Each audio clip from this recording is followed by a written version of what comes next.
you want to watch this episode, if you agree or disagree that you should do research on a person before you actually meet them. All right, so this episode has a super long question. And you know what? I just feel the need to actually say it. If I heard correctly, Mitchell Levy's paradigm of credibility asks us to use Google to research the person in advance of meeting them. I often struggle with this question in the Google LexisNexis era, in the era of big data. What if we meet people as they are in the very moment, with no preconceived notions, no Google dust? Is it our own vanity ego that expects people to know who we are before they meet us? If we apply Google to a potential employee, as I did yesterday, an arrest record surfaces, as one did, then what? Does our brain make erroneous assumptions we might not have made otherwise? Dan Ariely's research regarding language anchors comes to mind. The mere suggestion of certain words influences our thoughts and actions. Think of the infamous Josh Bell experiment, the Carnegie violinist busking in the metro making $32 because nobody Googled him. All right. Well, that was robust. Okay, so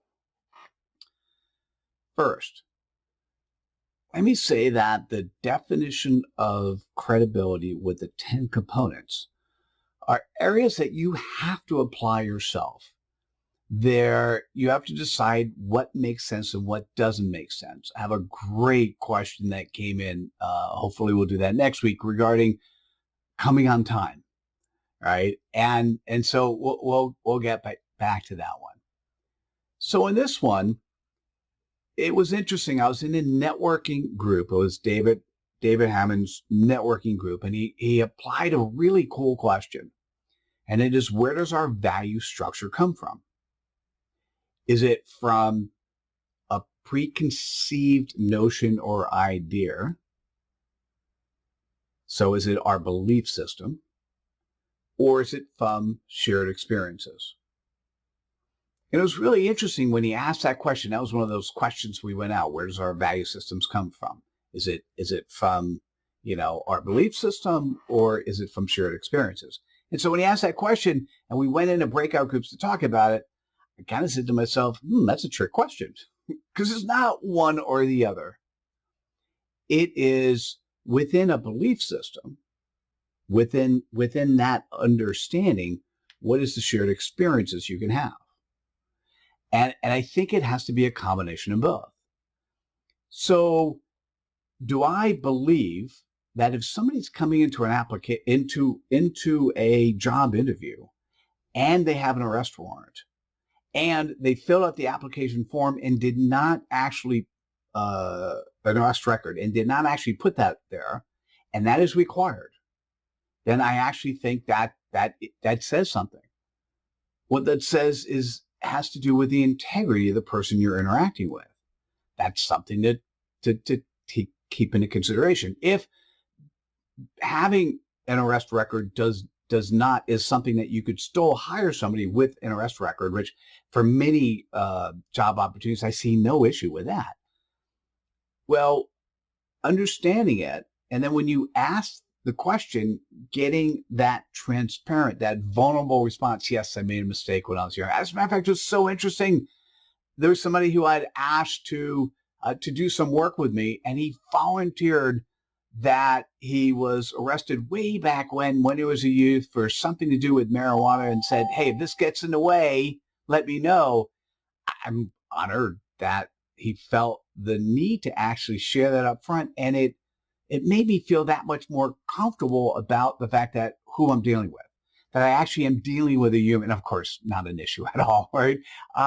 So do I personally suggest that when you're meeting with somebody, you try to Google them, you try to understand, you know who they are ahead of time. And I don't think it's for an ego issue. It's just simply, if you have a limited time with a person in today's world, I'm personally doing 10 to 20 meetings a day. the day before, I'm going to Google and search for the people ahead of time so that in the limited time I have with somebody, particularly if they're get to know you meetings, in the limited time I have, I want to get to know somebody the best way possible. And so coming in with an opportunity to understand where their belief system comes from so that when we do have that shared experience of interaction, that I could put that in context. Now, maybe everyone doesn't feel that way. Maybe everyone wants to have completely new and see how that shared experience goes. And if that is you, who am I to argue? I will tell you, though, that if somebody has done amazing things in their life and you're interviewing for them for a job and you actually look at that and research them and ahead of time you've got a good feeling of who they are, then the level of questions you could ask is that much better. When I'm interviewing people for the shows that I have, if I do research ahead of time, the level of questions I could have is that much better. The experience that the audience receives by better questions and a more fine-tuned answer as a result of better questions, everybody benefits. We're saving so much time and energy by understanding the person you're interacting with ahead of time.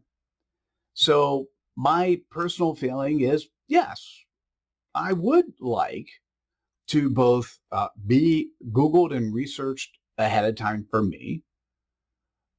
Because if I'm not, a lot of times when I get asked a question, I have to go back to the basics. And that's okay, but that results in a different shared experience. And there may be multiple meetings before we get to the same level of understanding as if somebody did the research ahead of time.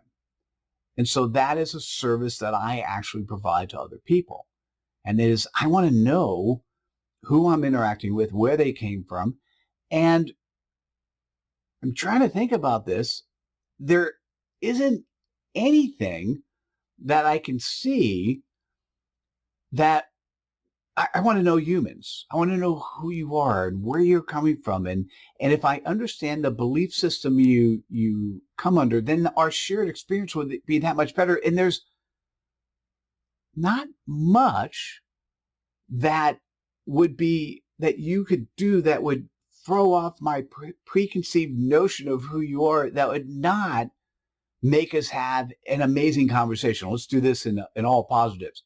I want to know, regardless of what it is, where people are coming from, so this shared experience can be that much more fun and engagement. We may not end up producing the end result of what the person came in to accomplish, but we're going to get and have a much more robust conversation, a much more intimate opportunity to understand each other. And yeah, that to me is what I believe we should be doing, because that is what is more credible in today's world where lots of information is available to us.